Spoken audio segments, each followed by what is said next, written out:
Shalom sahabat Kalimatullah dimanapun berada. Apa kabar sahabat Kalimatullah semua? Saya berharap sahabat semua ada dalam keadaan sehat dan selalu di dalam pertolongan Tuhan kita Yesus Kristus. Terus dukung perkembangan channel ini dengan cara like, komen, dan subscribe.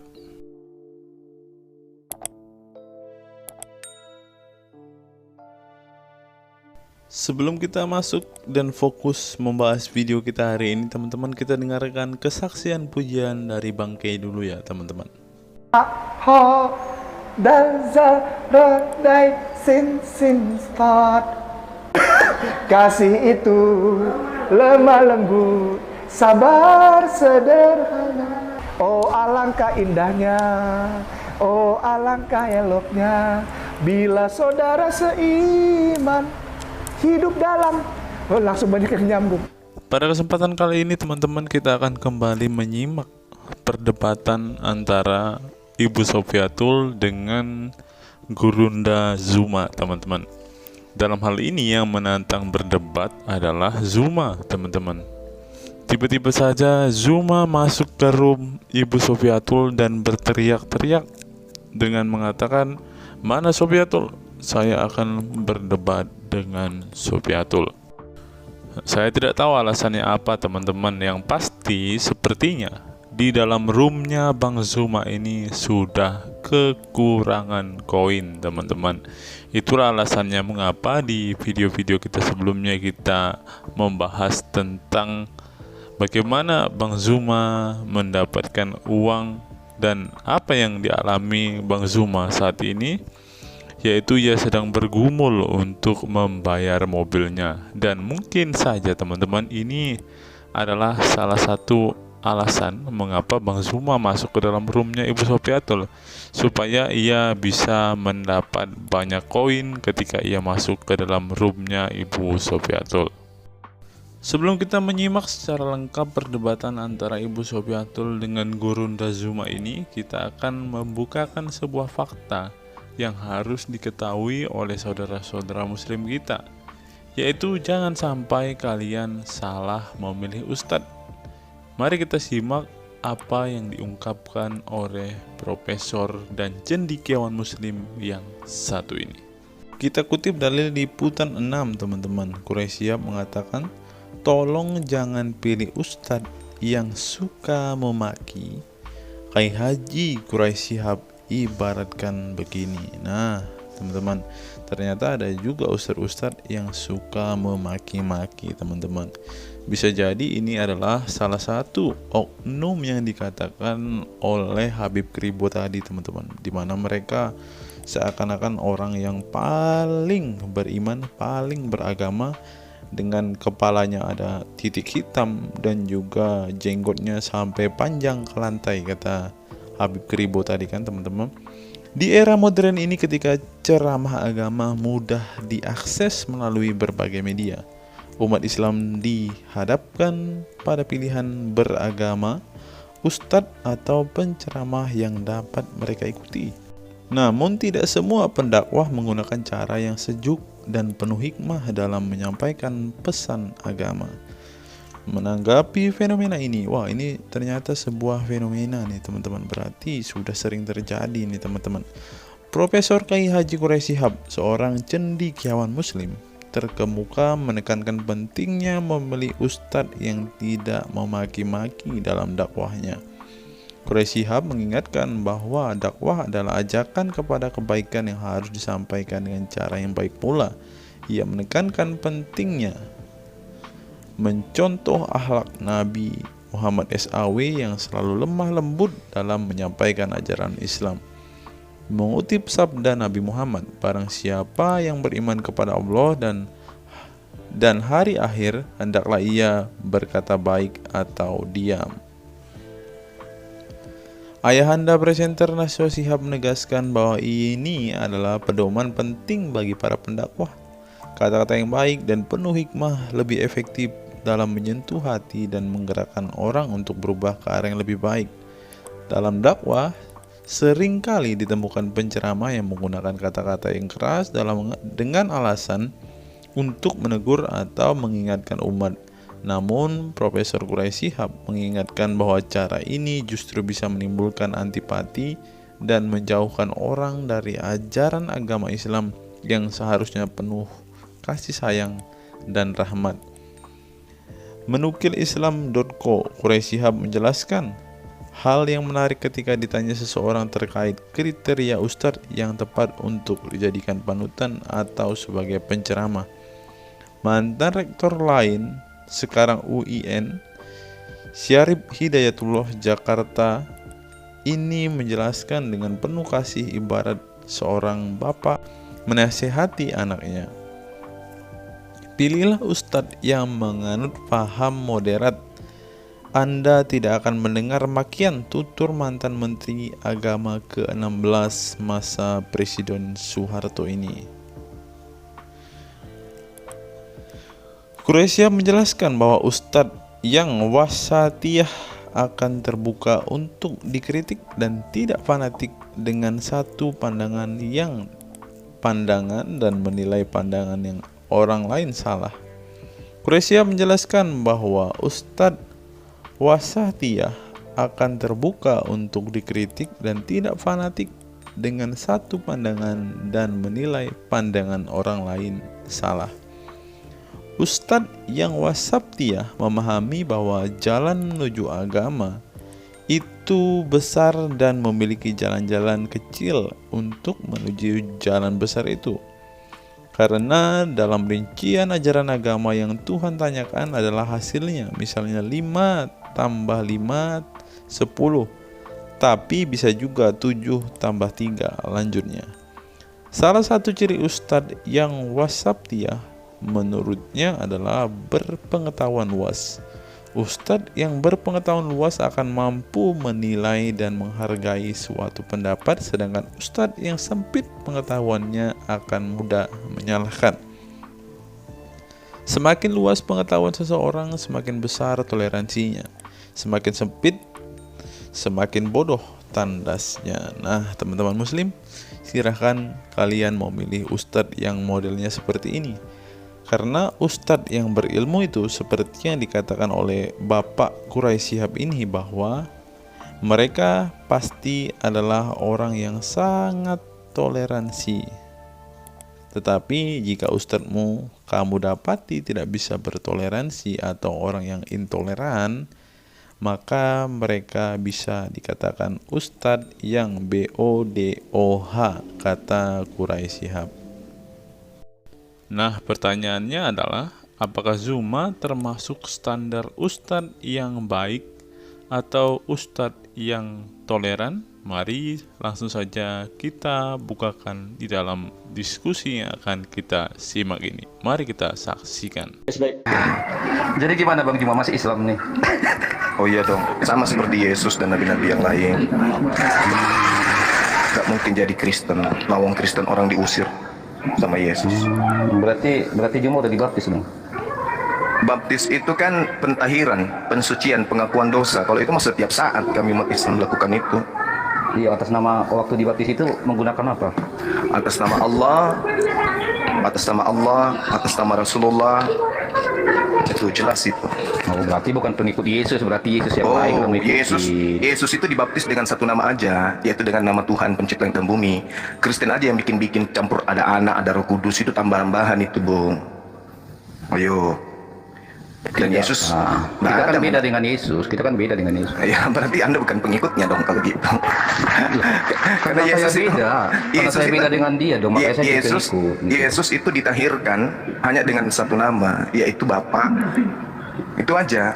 Orang Kristen nambah-nambahin anak dan merpati. Berarti kamu nggak paham dong konsepnya hakikat Allah. Coba saya ajarin kamu tentang konsep hakikat Allah, mau nggak? Yang pasti hakikat Tuhan itu bukan makhluk. Masa sih? Iya dong. Baik, mari kita uji. Mau nggak? Al-Hadid ayat 3 itu? Iya, silakan. Baik. Di dalam Al-Hadid ayat 3 itu kan dikatakan Allah di sana berkata, betul tidak? Iya, jelas. Baik. Semua ayat suci Al-Quran itu adalah perkataan Allah. Baik, ketika Allah berkata di sana, dia merujuk kepada seseorang tidak? Tidak. Dia merujuk baca pada dulu dirinya dong. sendiri. Baca dulu dong coba. Iya. Huwal awwalu wal akhiru wal zahiru wal batin wa huwa bikulli syai'in alim. Dialah Allah yang maha awal, yang maha akhir, yang maha zahir dan yang maha batin. Baik. Dia ini merujuk kepada siapa? Dia merujuk kepada dirinya. Oh, tidak mungkin. Dia akan berkata Oh, tidak, akulah. tidak Itu kalau mungkin. merujuk pada diri kawan. Beda. Loh, kok beda? Ketika dia menerangkan tentang dirinya, Tuhan itu bisa menggunakan kata dia, bisa menggunakan kata aku, bisa menggunakan kata kami, bisa menggunakan katanya, tergantung konteks. Oke. Kalau kamu di sini tidak mengakui bahwa dia merujuk kepada seseorang, mau tak mau nanti Allah menjadi tersangka kalau dijadikan. Oh, nggak bisa, karena Yakin? Al-Quran itu menerangkan tentang Allah. Makanya baca dari ayat pertama. Iya, saya sudah baca. Sabbaha lillahi ma fis samawati wal ard wa huwal azizul hakim. Apa yang ada di langit dan di bumi bertasbih kepada Allah. Dialah yang maha perkasa lagi maha bijaksana. Lahu mulkus samawati wal ard yuhyi wa yumit wa huwa ala kulli syai'in qadir. Miliknya lah kerajaan langit dan bumi. Dia menghidupkan dan mematikan. Ini bukan manusia yang dirujuk ke situ. Merujuk di sini adalah Allah, hakikat Allah, dan Dia maha kuasa atas segala sesuatu. Anda ingin merujuk kepada senggok bayi kan, daging. Padahal daging ini dimatikan, dihidupkan. Tidak bisa Yesus lolos. Ya, baik. Makanya kita buktikan kalau dia itu, ya Allah berkata nih, Allah lagi berkata, lagu dia merujuk kepada seseorang. Dialah yang awal. Kenapa awal. dia merujuk kepada Gitu. seseorang? Karena Seseorang dia menunjuk. siapa? Dia menunjuk kan? Dia dong, dia. Ini Dia loh. ayat suci Al-Quran diwahyukan oleh Allah kepada Nabi Muhammad agar Allah Nabi berkata, Muhammad menyampaikan kepada manusia. Baik, kita buktikan dulu kawan ya. Maksud saya Ya, gini, silakan. ini kan Allah berkata, betul? Lalu Allah berkata Iya. demikian. Dialah. Siap. Ya, Bukan dialah itu akulah. siapa? Sebentar, dong. Ini pengajaran, Iya, pengajaran sebentar. kepada Makanya umat saya- manusia. Iya, gini loh teman. Pengajaran kepada umat manusia. Iya, Agar umat iya, manusia iya. itu menyembahnya kepada Iya, Dia. maksud saya begini loh Juma. Saya Gitu. ingin coba membantu Allah di sini supaya dia tidak menjadi tersangka dijadikan. Ya, karena Ya, kurang pahamnya Islam. saya Sebentar, tanya dong. dulu sama saudara. Sebentar, Ini kamu Al-Quran gimana sih? untuk Allah atau untuk manusia? Ada dua hal dalam Islam mengimani, untuk Allah dan untuk manusia. Pertama, Di mana dasarnya baik, Al-Quran itu untuk saya Allah? Mana buktikan di dasarnya? dalam Tunggu, surah tunggu, Maryam. tunggu. Oke, silakan. Surah Ya. Maryam berapa? Bahwa Baik, itu di dalam surah Maryam ayat 1. Di sana tidak satu pun 1500 tahun hampir itu ayat tidak bisa diartikan dan Iya, diterjemahkan. karena Oke? hanya Allah yang tahu. Itu Ketika tantangan. sebentar dong, sebentar. Itu tantangan. Oke? Iya, sebentar. Itu tantangan Kan untuk kamu seluruh bertanya manusia. Tadi, kamu kan bertanya nih, yaitu Al-Quran Iya. itu untuk Allah atau untuk manusia. Makanya saya jawab jujur. Islam mengimani bahwa di dalam surah Maryam ayat 1 mereka mengatakan hanya Allah yang tahu. Maka kalau hanya Allah yang tahu, berarti gugur Al-Quran untuk manusia. Itu Nah, poinnya. itu untuk Islam loh. manusia, Islam agar yang manusia menarasikan itu. paham. Dengar. Itu untuk manusia, agar manusia itu tahu kelemahannya. Ternyata Baik. ada sisi di mana mereka itu tidak mengetahui sesuatu, hanya Allah yang tahu. Itu Betul. untuk manusia tahu.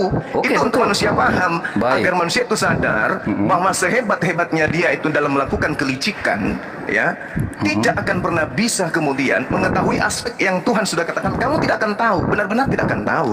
Oke, saya sudah Hanya tangkap aku yang itu. Makanya tahu. kamu tinggal Benar-benar jawab dia tegas hanya saja, dia kawan. yang Kamu tahu, tinggal kan jawab gitu. tegas saja. Oke, saya ngikutin kemauan kamu loh. Kamu kan Iya. bertanya nih, makanya buktikan kalau Al-Quran itu hanya untuk manusia. Maka surat Maryam ayat 1, apa artinya terjemahannya? Kamu mengatakan hanya Allah yang tahu. Bagaimana mungkin Allah menurunkan satu dalil kalau hanya Allah yang tahu, sementara kamu mengklaim Al-Quran untuk manusia? Ini gugur klaimmu. Ya, Makanya saya di sini jujur, makanya kawan. Anda belajar Oke? lagi. Loh, kok saya belajar? Saya iya dong, ngikutin kemauan Anda. Harus Anda belajar lagi karena ayat itu Anda yang menerangkan. mengatakan. Seganti kita Ayat itu bicara ya. menerangkan bahwasanya ayat-ayat mutasabihat itu hanya aku yang hanya tahu, hanya Allah Allah yang yang tahu. tahu. Nah, Betul, sekarang toh? ada enggak? Oke. Ada enggak orang Baik. yang tahu arti daripada ayat mutasabihat seperti ini? Ayat mutasabihat itu tercatat nggak di Al-Quran? Ada itu. Jelas. Yes, berarti itu sebagian untuk Allah. Ya,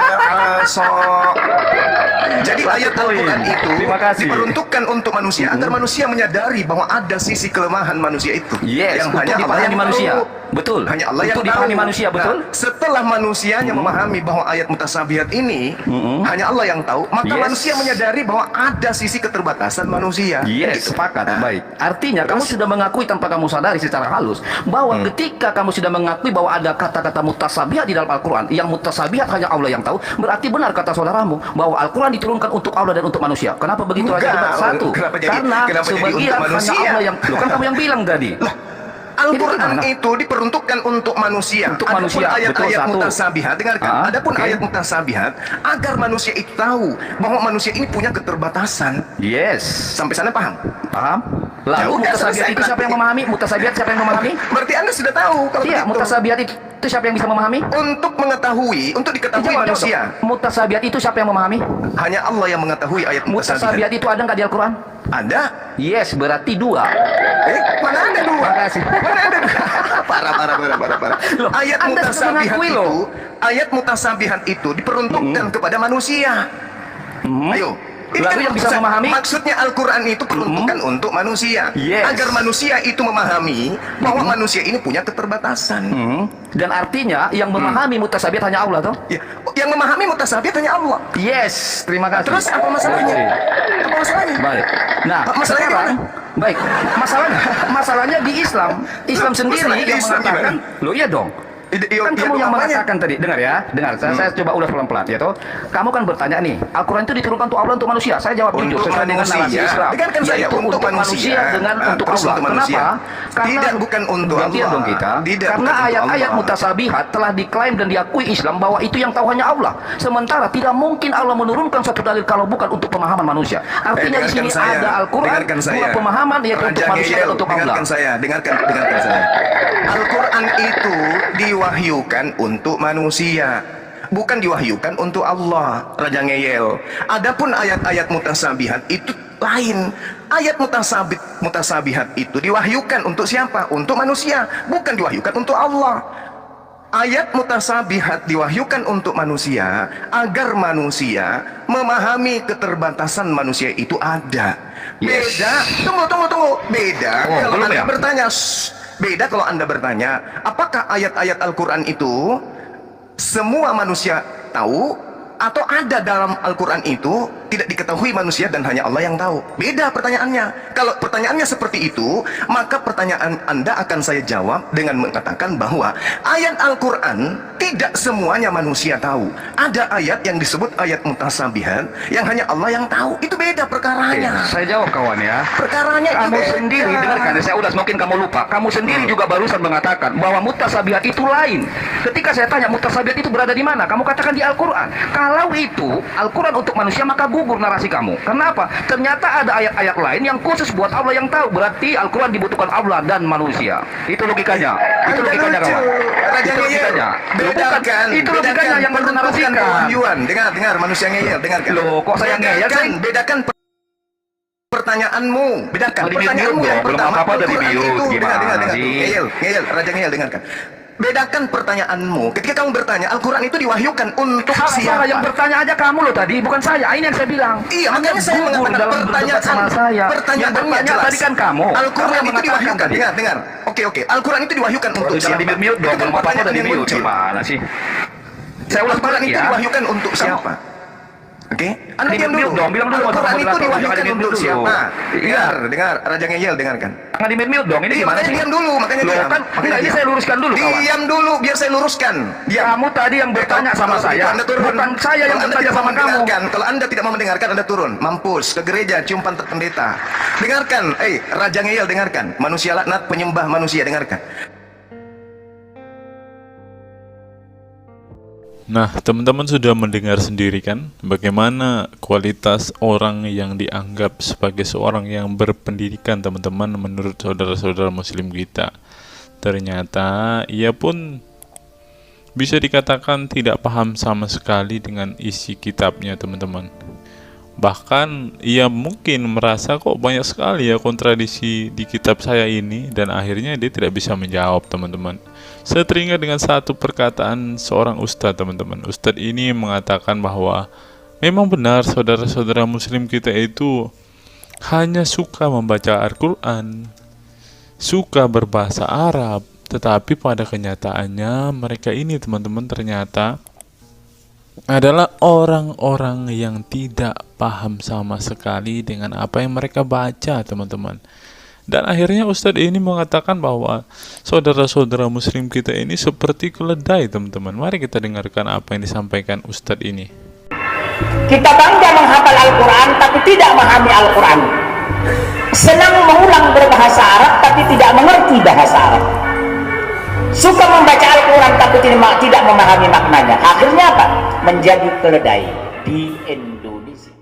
Tidak sampai di situ saja, teman-teman. Menurut NU Online, seperti yang disampaikan oleh Gus Baha, ingin umat Islam banyak baca Al-Quran meski tak paham maknanya. Teman-teman bisa baca sendiri ya judul artikel ini. Artikel ini mengatakan seorang Gus ingin umatnya itu semua umatnya dia ingin bahwa mereka harus mau dan rajin membaca Al-Quran, teman-teman. Walaupun ya pada kenyataannya apa yang mereka baca mereka tidak ketahui. Apa yang mereka baca mereka tidak tahu maknanya, teman-teman. Mari kita dengarkan dan lihat apa isi dari artikel yang diransir oleh NU Online ini, teman-teman. Jakarta NU Online. Rais Syuriah Pengurus Besar Nahdlatul Ulama PBNU Kiai Haji Ahmad Bahaudin Nur Salim yang biasa dikenal dengan Gus Baha mengingatkan umat muslim atau umat Islam untuk memperbanyak membaca Al-Quran meski tidak memahami maknanya. Waduh, gak bahaya kah ini? Ustadznya mengatakan harus baca saja Al-Quran walaupun tidak paham. Wah, bisa-bisa umat Islam jadi keledai se-Indonesia nih, seperti yang dikatakan Ustadz yang barusan tadi. Karena semuanya disuruh baca, disuruh hafal, tidak peduli tahu atau tidak arti dan maknanya. Aduh, gimana ini, teman-teman? Sebagai kitab suci, Al-Quran harus lebih dekat dengan umat Islam. Cara mendekatinya bisa dengan mempelajari dan memahami kandungan Al-Quran atau membacanya. Membaca Al-Quran lebih bernilai ibadah, terutama di bulan suci Ramadan. Saya paling sangat ingin di Ramadan ini banyak membaca Al-Quran, baik membaca secara qiraatan saja atau lebih jelasnya. Sebagaimana dikutip NU Online dari akun YouTube Santri Gayeng. Menurut Gus Baha, membaca Al-Quran tidak harus menunggu paham arti dan tafsirnya. Sebab membaca Al-Quran dari huruf ke huruf sudah bernilai ibadah. Meskipun seorang yang membacanya itu tidak paham arti dan maknanya. Terlebih ketika membaca dan kemudian menjadikan isi Al-Quran sebagai bimbingan hidup. Gus Baha mencoba melogikakan orang yang membaca Al-Quran tetapi tidak memahami maknanya. Ia menjelaskan ketika seseorang membaca Al-Quran dan tidak paham maknanya, maka seseorang itu hanya menyibukkan diri dengan kalamullah. Hal ini menurut Gus Baha sesuatu yang baik. Tetapi Ustadz yang tadi mengatakan kalau hanya bisa membaca tetapi tidak ngerti maknanya, mereka sama dengan keledai di Indonesia. Nah, sekarang umat muslim bingung nih harus ngikutin yang mana, mau jadi keledai atau hanya menjadi pembaca tetapi tidak tahu apa-apa nih. Lanjut, teman-teman. Efek dari kesibukan dengan kalamullah itu pasti tidak melakukan maksiat. Tetapi kalau kita melihat ya, kalau ada satu contoh kasus yang terjadi di pesantren kemarin kan, teman-teman, di artikel yang kita baca sebelumnya, bahwa kejadian atau hal yang bersangkut paut dengan maksiat ini terjadi di dalam pondok pesantren, teman-teman. Bagaimana ini Gus Baha? Kalau Anda mengatakan bahwa ketika orang sibuk dengan membaca Al-Quran dengan kesibukan membaca kalamullah dan bisa terhindar dari melakukan hal-hal maksiat, tapi kok di pondok pesantren malah terjadi maksiat nih Gus Baha, bagaimana ini? Lanjut, saya beri contoh, meskipun membaca saja dan tidak paham artinya itu tetap baik.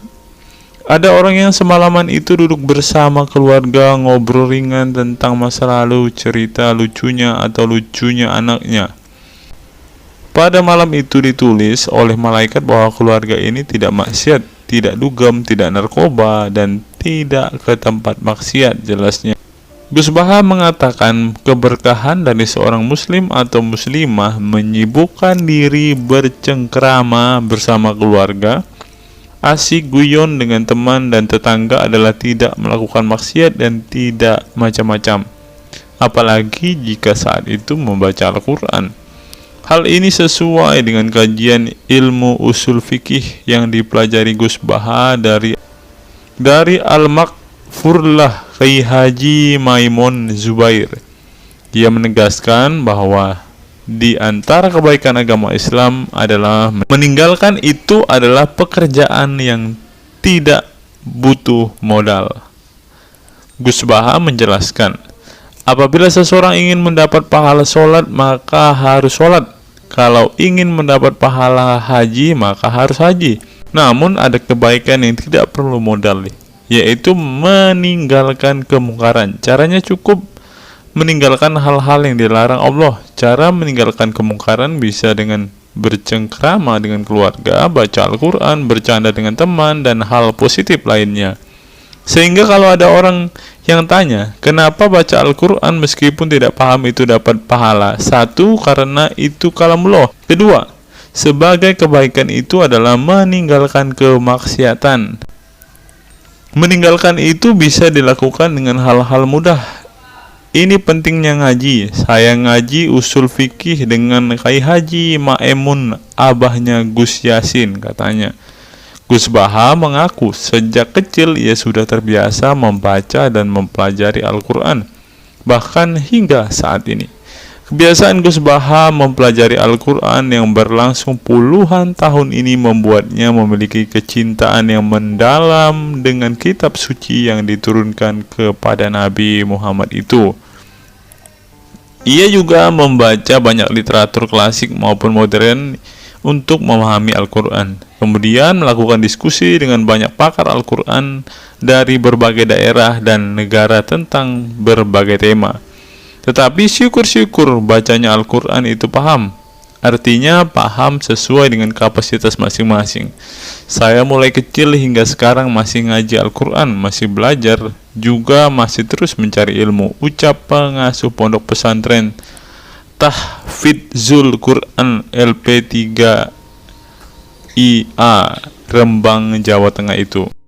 Nah teman-teman, setelah mendengarkan apa yang dikatakan Ustadz Munzir Situmorang dan juga Gus Baha ini, taulah kita sekarang mengapa ketika ada debater Islam yang berdebat dengan saudara-saudara apologet Kristen kita, mereka tidak paham sama sekali dengan Quran mereka, dengan hadis mereka, karena ya seperti ini teman-teman.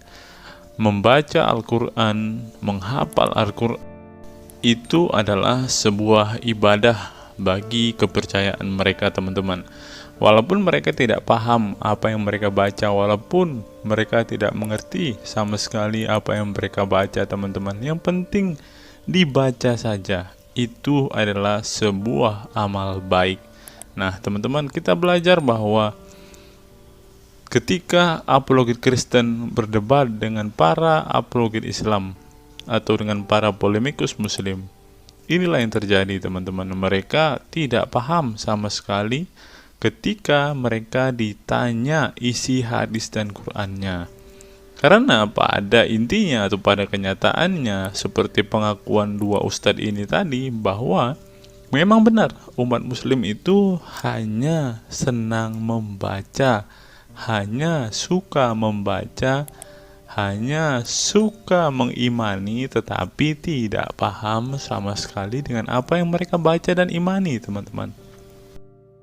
Sebagai contoh teman-teman, kita kalau melihat perdebatan antara Gurunda Zuma dengan apologet Kristen ya, ketika Zuma ditanyakan ayat-ayat Al-Quran atau hadis-hadisnya, Zuma pasti tidak pernah menjelaskan ayat dan hadis itu teman-teman. Alasannya ya kita tahu ya, sekarang ternyata memang Zuma pun ternyata hanya hafal, hanya suka membaca, tetapi tidak paham dan tidak mengerti sama sekali dengan apa yang mereka baca dan hafalkan teman-teman. Ya, jadi kita bisa ambil kesimpulan bahwa orang-orang model seperti ini sama seperti keledai di Indonesia, seperti yang diungkapkan oleh Ustadz Munzir Situmorang tadi, teman-teman. Apa pendapat teman-teman setelah menyimak video ini? Silahkan tuliskan komentar waras teman-teman di kolom komentar video ini, agar banyak orang semakin waras dan semakin sadar bahwa hanya Yesuslah satu-satunya Tuhan dan Juru Selamat. Hanya Yesuslah satu-satunya yang menyediakan surga bagi setiap orang yang percaya kepadanya. Salam waras, salam sadar. Sampai bertemu di video-video kita berikutnya. God be with you all.